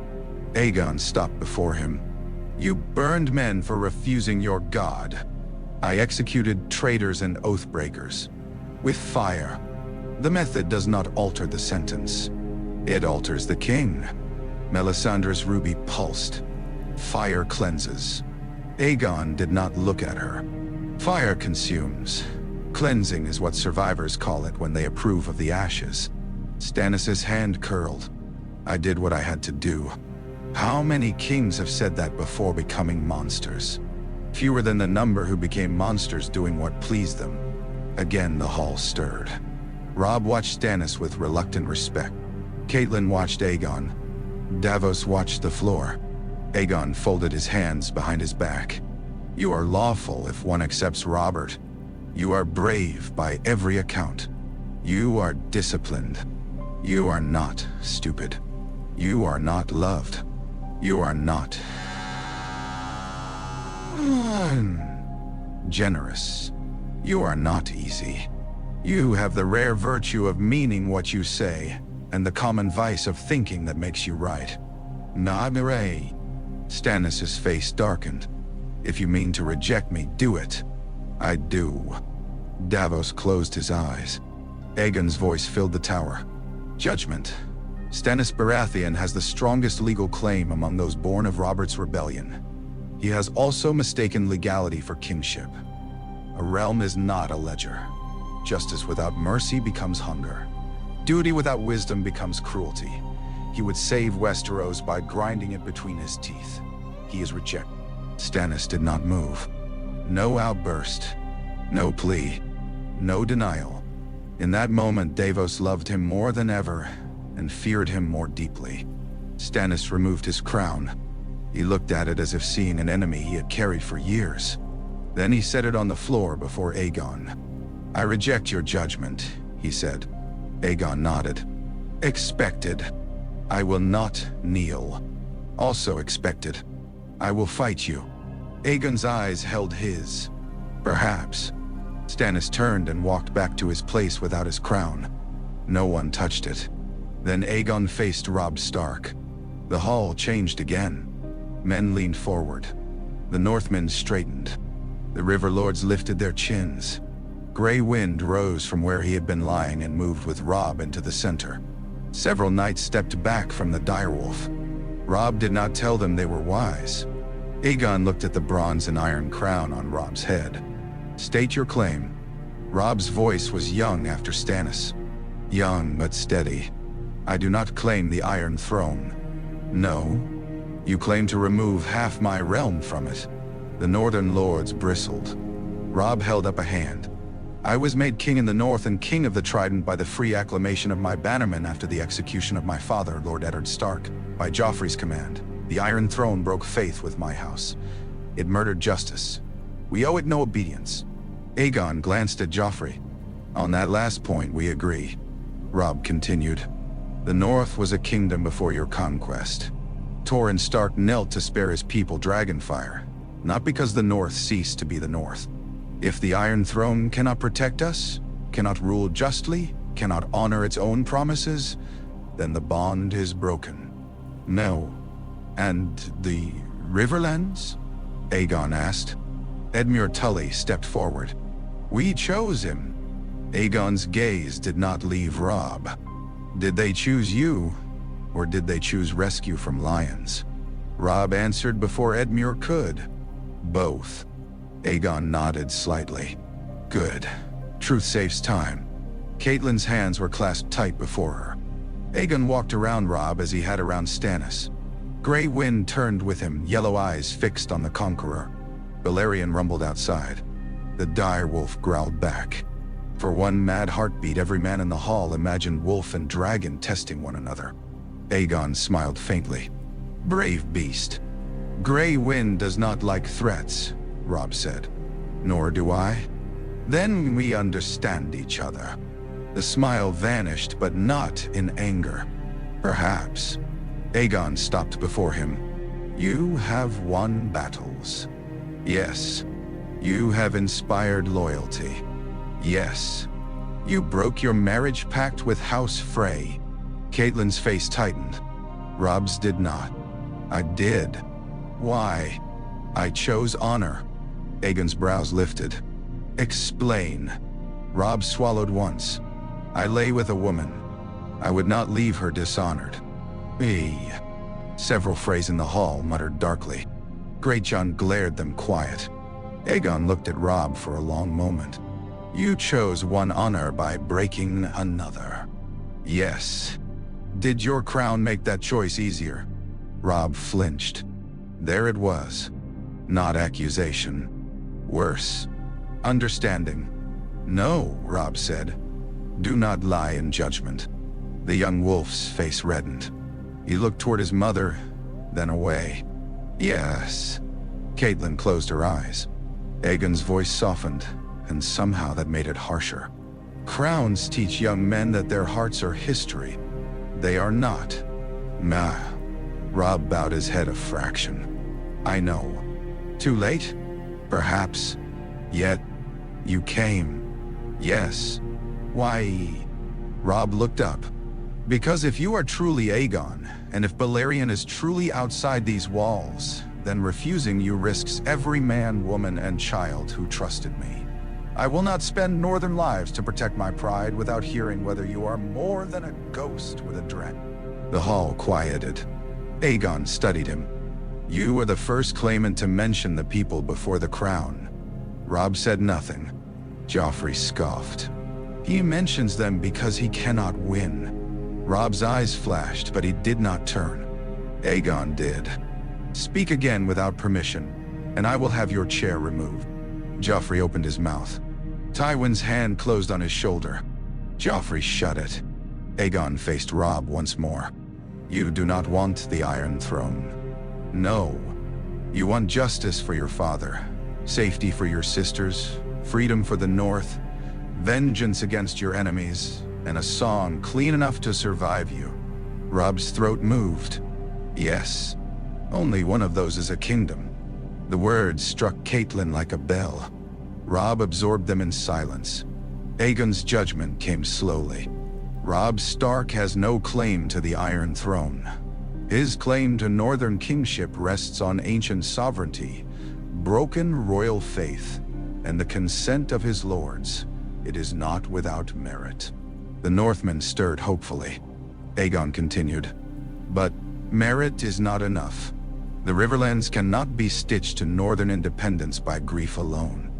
The North cannot crown itself every time the South becomes unjust, or Westeros becomes 7 bleeding kingdoms again.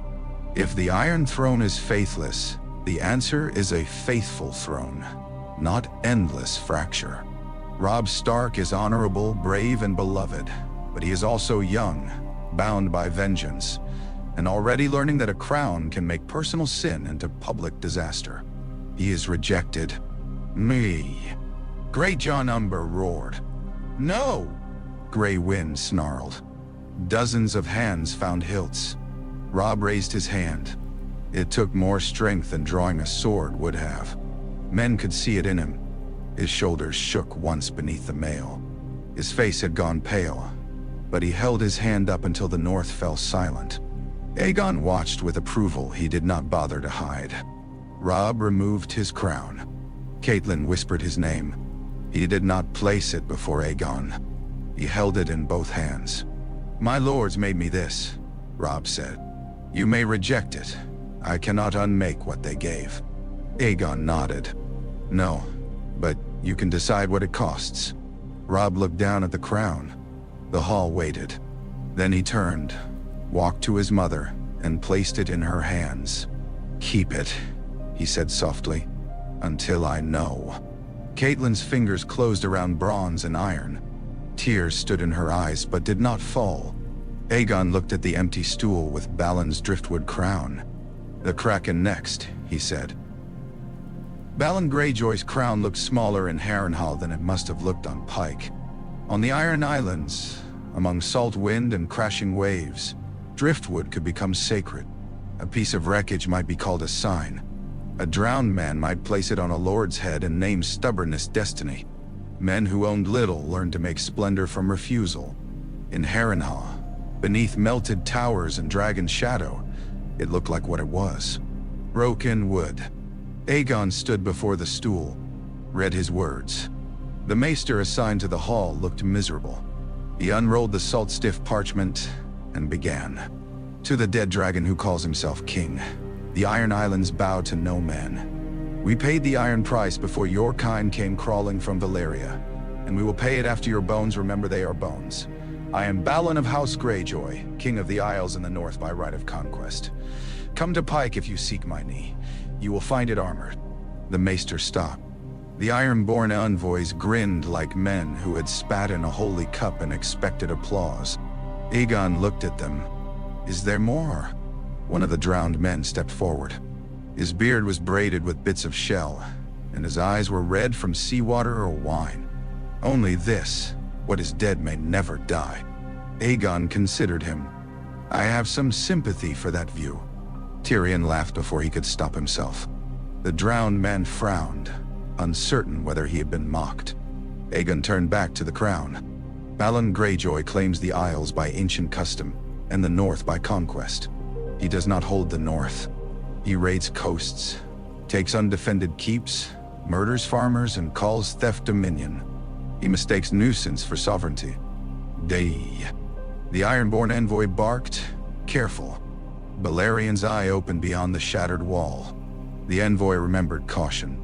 Aegon continued. His absence is his answer. He refuses judgment because he knows his claim cannot survive speech. He is rejected. The drowned man spat on the floor. Before any guard could move, Aegon stepped close and struck him.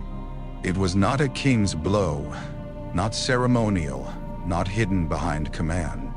It was the hard backhand of a soldier who had crossed a line of patience. The drowned man hit the stone and lay stunned, blood at his mouth. Aegon looked down at him. Spit in your own sea, not my hall. The other envoys did not move. Return to Pike, Aegon said. Tell Balon Greyjoy that I came once to these kingdoms and allowed his forebear to keep the islands when he bent the knee. Tell him I am older now and less sentimental toward pirates. If he keeps his crown, I will take it. If he keeps the North, I will take his hands. If he harms one more child in a castle he cannot hold, I will feed his bridges to the sea. Nay, and the envoys left with less swagger than they had entered. Far away, though no raven could outrace judgment, Pike trembled under its own storm. Balon Greyjoy stood upon a rope bridge between towers, while rain lashed his face and the sea boiled white beneath him. He had not gone to Harrenhal because he did not go where other kings commanded. He had not been to Robert after rebellion without tasting defeat first. He had not forgiven the wolves for taking his son. He had not forgiven the world for continuing to contain lands he did not own. Theon stood in the doorway behind him, thin and haunted, with the look of a man who had returned home only to find that home preferred the boy it remembered to the man he had become. You should have gone, Theon said. Balon did not turn. To kneel?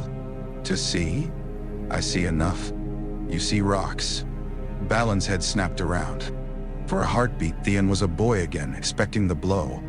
It did not come. That was worse. I see my son has wolf milk still wet on his chin, Balon said. Theon's smile came crooked. Better wolf milk than seawater in the lungs. The bridge swayed between them.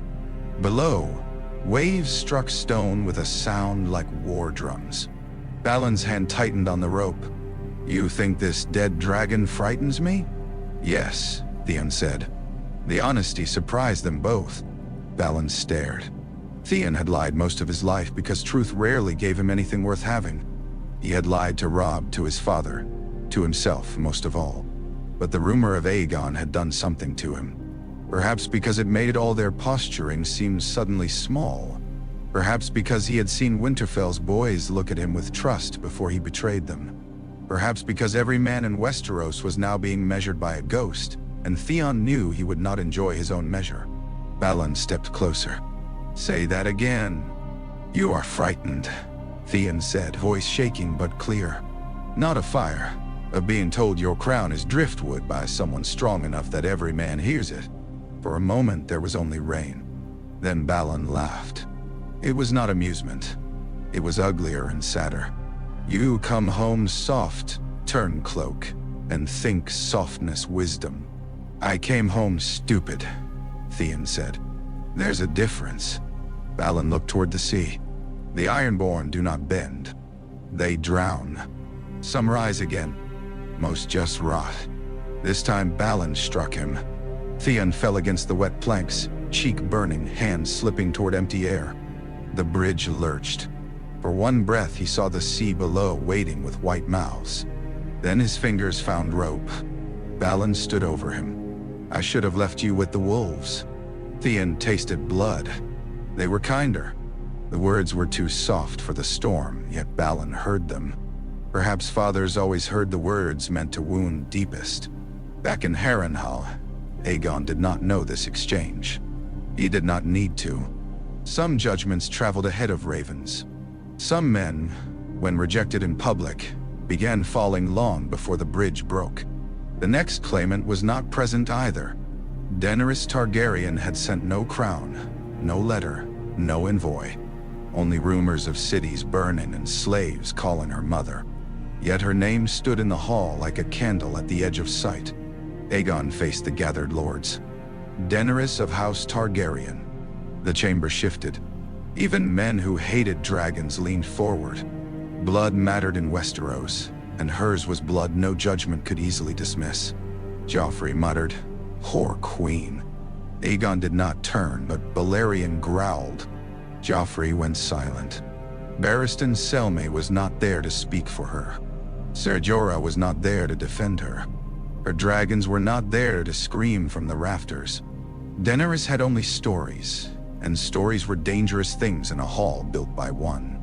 Aegon spoke slowly. She is of my blood. That is true. She hatched dragons from stone, if reports are true. That is no small thing. She has survived exile, treachery, and the contempt men reserve for young women with old names. She gathers strength across the sea. She may yet become formidable. No. Cersei's mouth twisted. You praise a rival? I name facts. Try it one day. Tyrion looked at his wine as if it had suddenly become fascinating. Aegon continued. But blood alone is not enough. Dragons alone are not enough. Suffering alone is not enough. She has not set foot in Westeros since infancy. She has not been chosen by its lords, known by its small folk, tested by its winters, judged by its laws, or burdened by its daily bread. A queen raised on a memory of a throne may love the throne more than the realm beneath it. No, but be in I, and there de see, it shaiwa. The words settled uneasily. Robb looked at the crown in his mother's hands. Stannis stared at the floor. Tywin watched Aegon with the expression of a man, unwillingly admiring a dangerous opponent's discipline. Aegon's face remained unreadable. Daenerys Targaryen's claim by blood is stronger than most in this hall. Her claim by rule is unproven. Until she comes not as a dreamer of birthright, but as a servant of the realm, she is rejected. No. Wow. Cersei seemed pleased despite herself. Then Aegon added, should any man here take that judgment as permission to murder her, poison her, enslave her, or bargain with assassins, I will treat him as one who attacks my house. The pleasure left Cersei's face.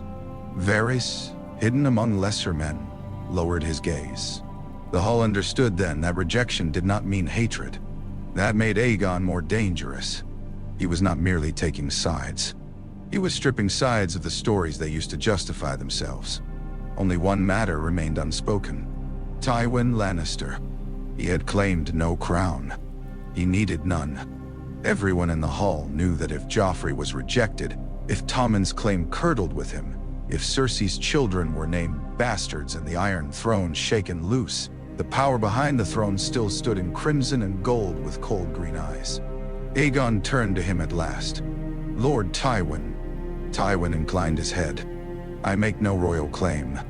No, you prefer ownership without ceremony. A faint rustle moved through the hall. Tywin did not blink. I prefer stability. You prefer obedience.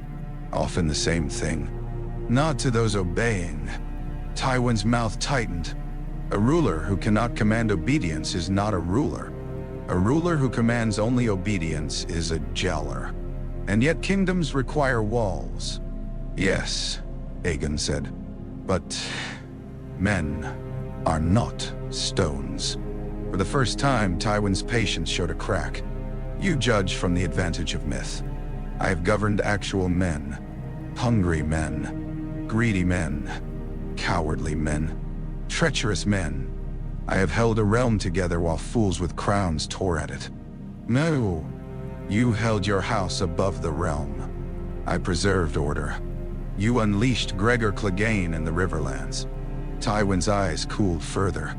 War is not a Septi song. No, Aegon said.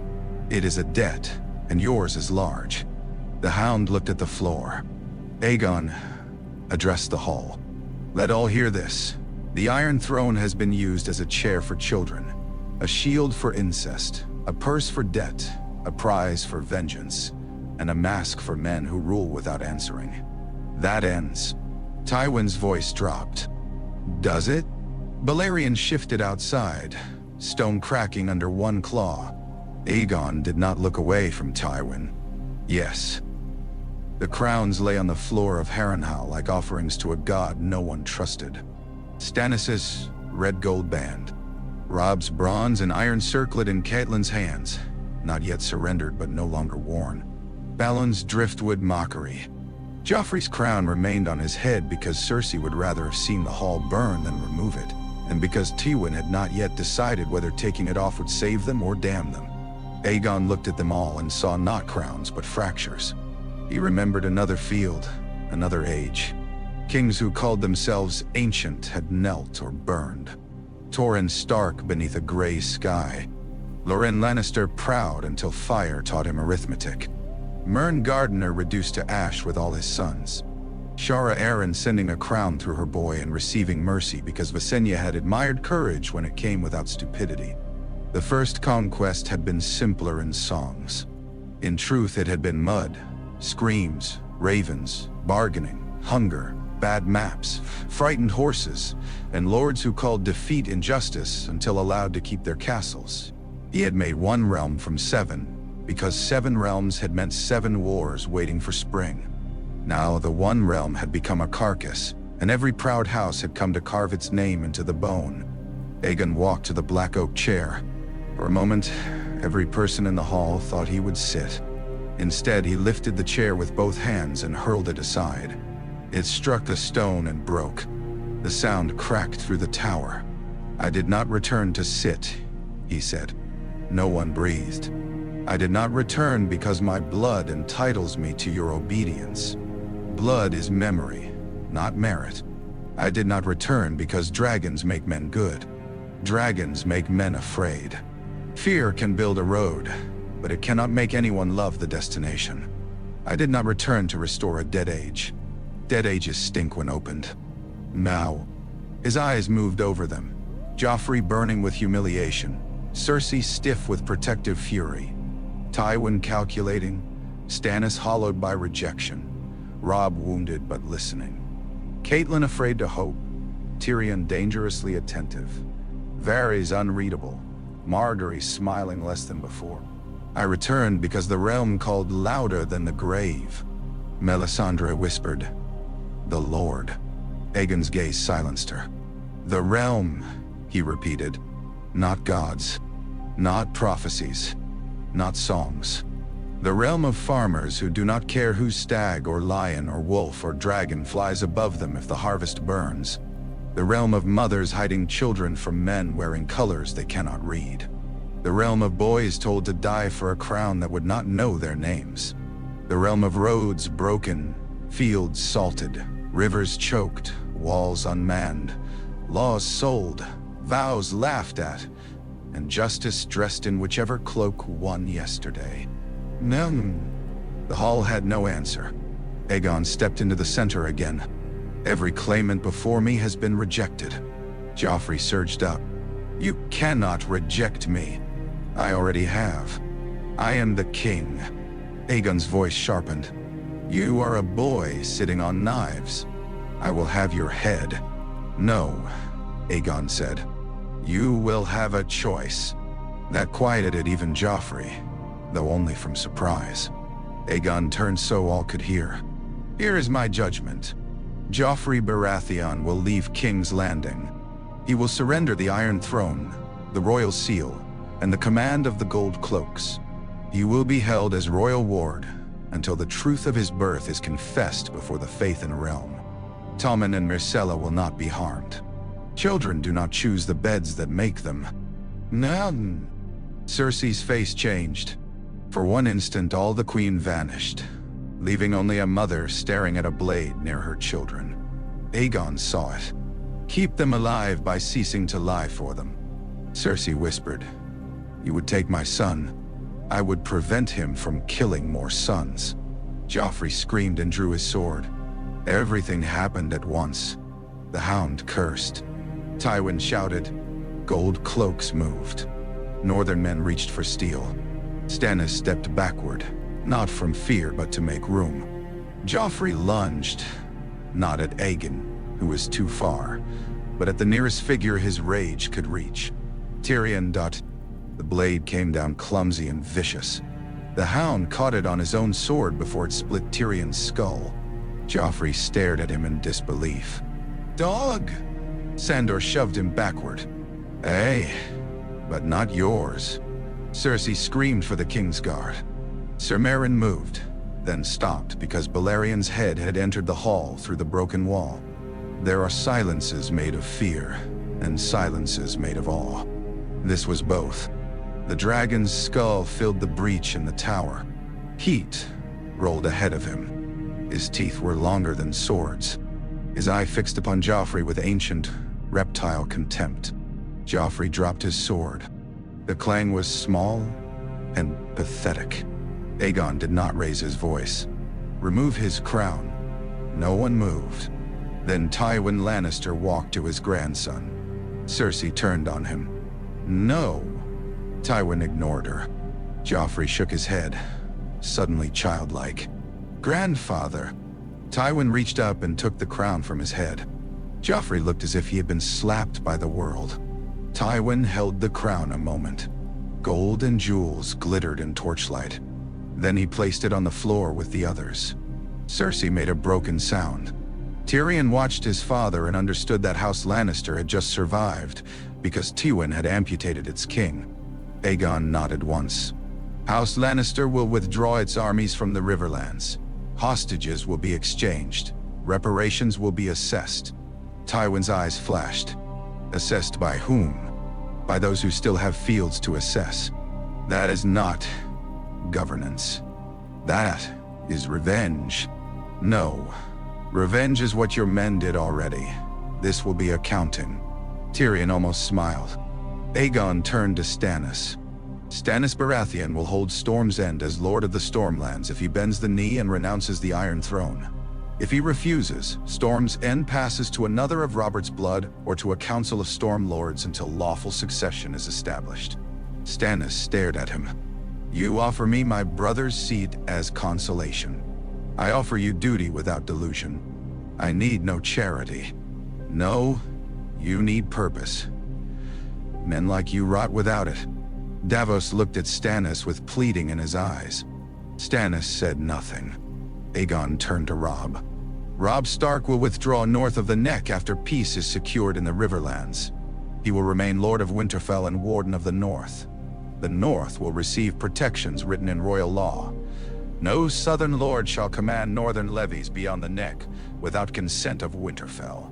No royal justice shall override the old gods in northern lands without northern witness. And no child of House Stark shall be held. Robb's face shifted. Catelyn clutched the crown. Aegon continued. In return, the North remains within the realm. Not conquered. Not humiliated. Bound by oath renewed, not assumed. None. Greatjon muttered. A pretty chain is still a chain. Aegon looked at him. A broken realm is not freedom. It is meat for the next invader.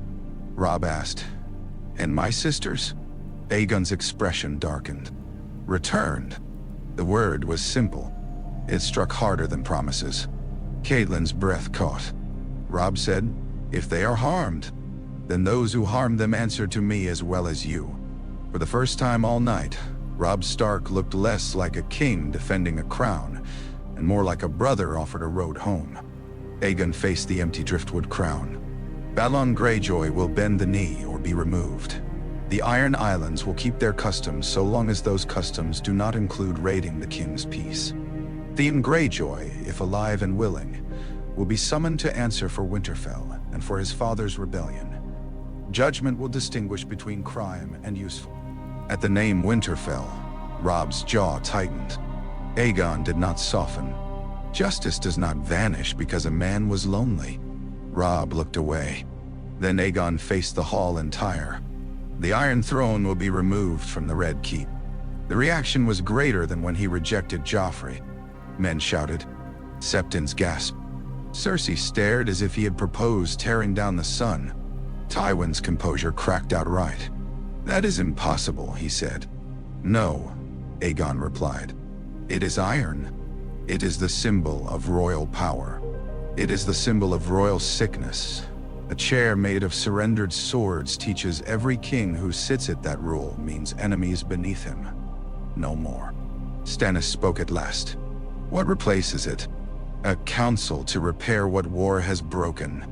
Lords from each region. The Faith. The Citadel. The Night's Watch. Moi. At that some men laughed. Aegon turned cold eyes upon them.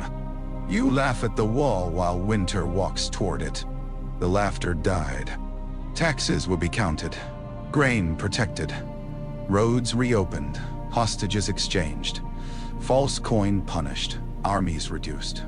The Riverlands restored first because they have paid most for the pride of others. When the realm can breathe, it will swear again. "To you?" Tywin asked. Aegon met his gaze. "To the realm. Through me, if I prove worthy." Tyrion tilted his head. That was not what anyone had expected. Perhaps not even Aegon. "You ask us to trust you?" Robb said. "No, I ask you to watch me. And if you become what you condemn?"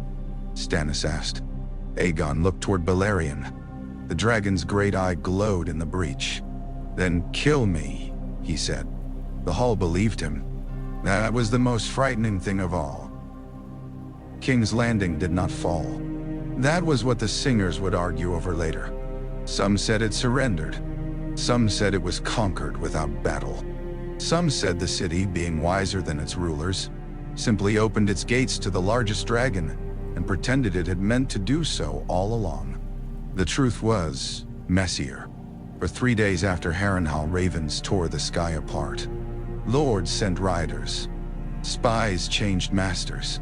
Gold cloaks wondered whose coin would matter next. The small council fractured, reformed, lied to itself, and fractured again. Cersei wanted the gates sealed, wildfire placed, scorpions manned. Tommen hidden, Myrcella moved, Tyrion arrested.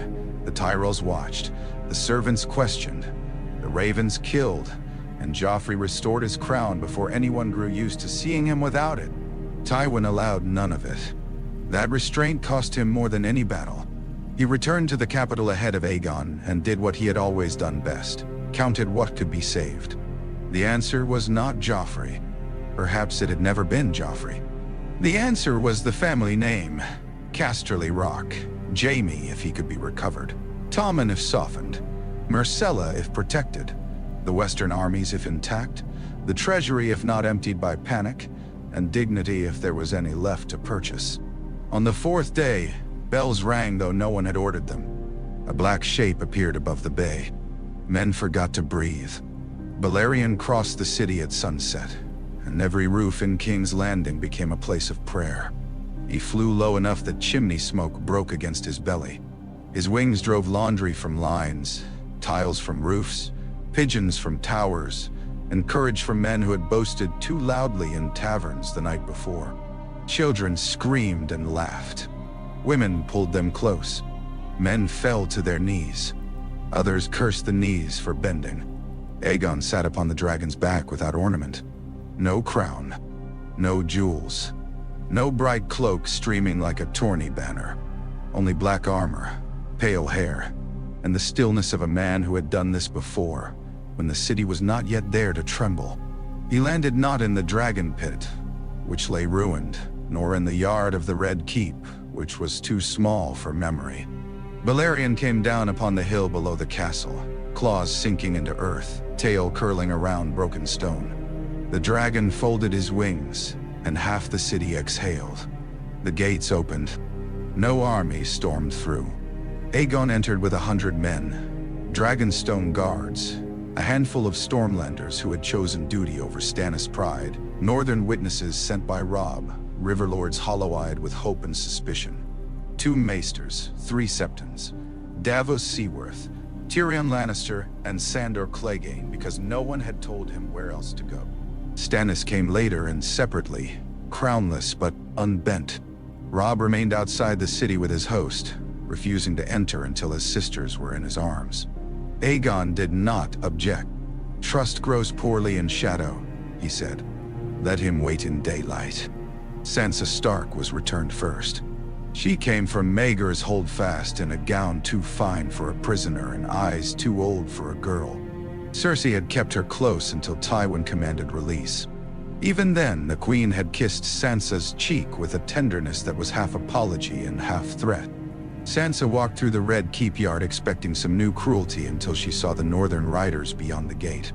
Robb dismounted before his horse fully stopped.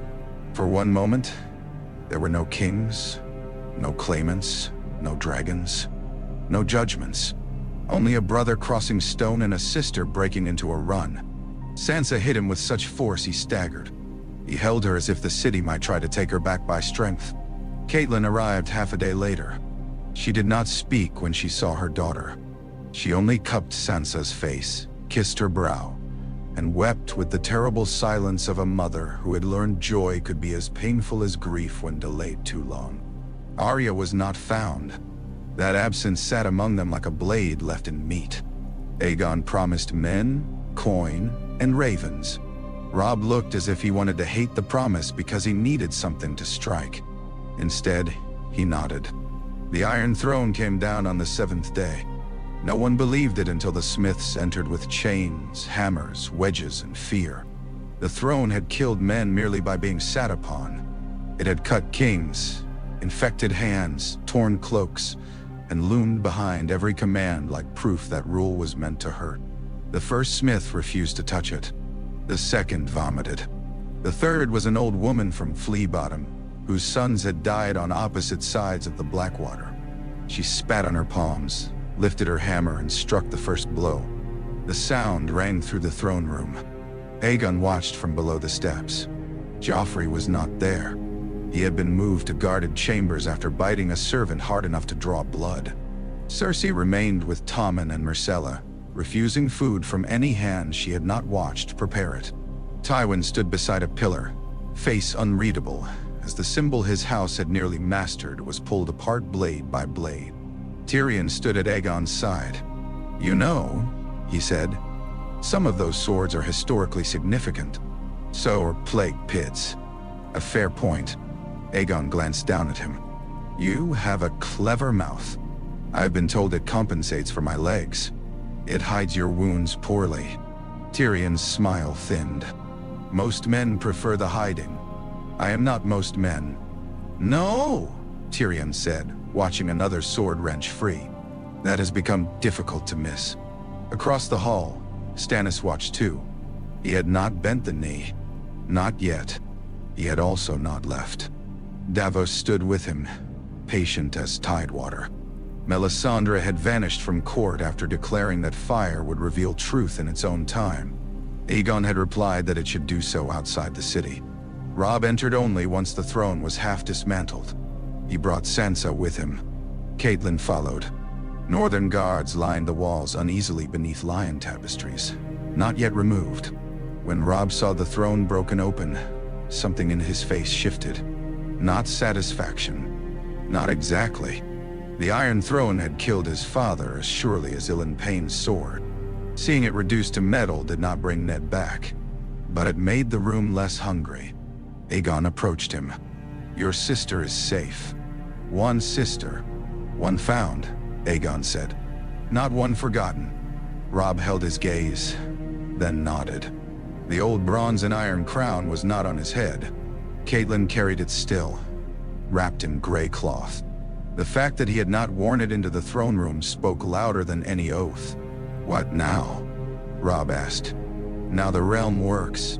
"That sounds harder than conquest." "It is. Can you do it?" Aegon looked at the smiths tearing another sword from the throne. "I did not last time." Robb frowned. "You united the 7 kingdoms. I ended 6 wars and planted the seeds for 1,000 more. I let lords keep too much pride because it was convenient. I let fear stand in for loyalty because fear was efficient. I made a chair from the weapons of defeated men and wondered why my descendants cut themselves on." Aegon's mouth tightened. "Victory excuses too much while the victor lives. Afterward it sends bills." Robb studied him. "You judge yourself as harshly as us." "No," Aegon said. "Harsher. You were born into the ruins. I helped build them." For the first time, Robb seemed to understand something essential about the Conqueror. Aegon had not returned as a man who believed his legend. He had returned as one condemned by it. At the edge of the city, a small party in black arrived under a pale morning sky. They were Night's Watch riders, road-stained and gaunt, with hard news from the wall and dead men in their eyes. Among them rode Jon Snow, bastard of Winterfell, though the city knew nothing of him, and the court had no reason to care. He came as a steward's messenger, carrying letters from Lord Commander Mormont begging men, food, dragonglass, and attention for a threat every king had ignored. At the gate, Jon looked up and saw Balerion sleeping along the hillside beyond the Red Keep. His horse nearly threw him. The dragon opened one eye. Jon felt absurdly that the beast saw him. Not looked at him. Saw him. Through black cloak, bastard name, frozen vows, hidden blood, and every answer he did not know to ask for. Then the eye closed. Jon rode on, shaken. In the throne room, Aegon received the Night's Watch letters before those of half the great lords waiting outside. Some grumbled. He let them. He read Jorah Mormont's words once, then again. When he finished, he looked north. No one else saw what he saw. Not then. They saw debts, hostages, marriages, roads, armies, succession, coin, and pride. He saw a wall built by men who understood that the South's games mattered only while the dead stayed beyond the snow. "Summon the council," Aegon said. Tyrion arched an eyebrow. "Which council?" "All of them." By dusk, the first royal decree of the new reign was read in the streets. The war was suspended by command of the Protector of the Realm, until each region named lawful speakers for settlement. The Riverlands were under crown protection. Foraging by armed hosts was punishable by death. The gold cloaks were placed under temporary joint command. The royal children were wards of the realm, not prisoners of any house. The Night's Watch would receive grain men and dragonglass dachshund. Any lord continuing private war after the decree would be declared enemy not of a king, but of the realm itself. Some cheered. Some laughed. Some began plotting before the ink dried. Aegon expected all three. Across the narrow sea, Daenerys stood atop the walls of Yunkai and watched yellow banners fall. In the night beside her, Drogon stirred and lifted his head west. She did not know why her skin prickled. She did not know that at that same moment, in a city she had never seen, smiths were breaking the chair she had dreamed of claiming. But she felt something. A door closing. Another opening. She smiled without joy. "Not yet," she told the West. In Pike, Balon Greyjoy walked a rain-slicked bridge and heard something crack beneath his foot. At Storm's End, old men argued whether Stannis without a crown was more dangerous or less. At River Run, small folk crept back toward fields that might yet grow if armies truly passed them by. At Winterfell, smoke still stained broken stone and no decree could mend it. At the Wall, cold winds moved in the dark. And in King's Landing, beneath the Red Keep, the last great piece of the Iron Throne came loose. It took 12 men and 2 chains to drag it down. A jagged fan of swords crashed onto the steps where kings had once placed their feet. Dust rose. The sound echoed through the hall like the end of an age pretending to be thunder. Aegon walked to the broken metal. He picked up one sword from the pile. Its blade was rusted, nameless, and bent from the force used to free it. Some defeated soldier had surrendered it 3 centuries before. Some man with a mother, perhaps. A wife. A field. A fear of dragons. A hope that kneeling would let him live. Aegon held it for a long time. Then he placed it in the hands of the old woman Smith from Flea Bottom. "What was his name?" she asked. "I do not know," Aegon said. She looked at him, unimpressed by kings, dragons, and ghosts. "Then maybe write that down this time." Tyrion laughed softly. Aegon nodded. "Yes," he said. "Maybe that is where we begin." Outside, Balerion lifted his head and breathed a thin stream of black smoke into the evening sky. The people below watched it rise and waited for fire. None came. For the first time in years, King's Landing passed a night without a king on the Iron Throne. No one knew what to call that. Peace was too generous. Victory was too simple. Surrender was too bitter. Judgment was too cold. Dawn came pale over the city, touching broken swords, sleeping dragons, guarded children, grieving wolves, crownless stags, watchful lions, and one dead conqueror returned to find that conquering was the easiest sin he had ever committed. Aegon stood on the battlements as the sun rose. Below him, the city stirred. Behind him, the realm waited. Before him, far beyond sight, winter gathered its dead hands in the dark. He had rejected every claimant. Now he would have to prove he was more than the last one left.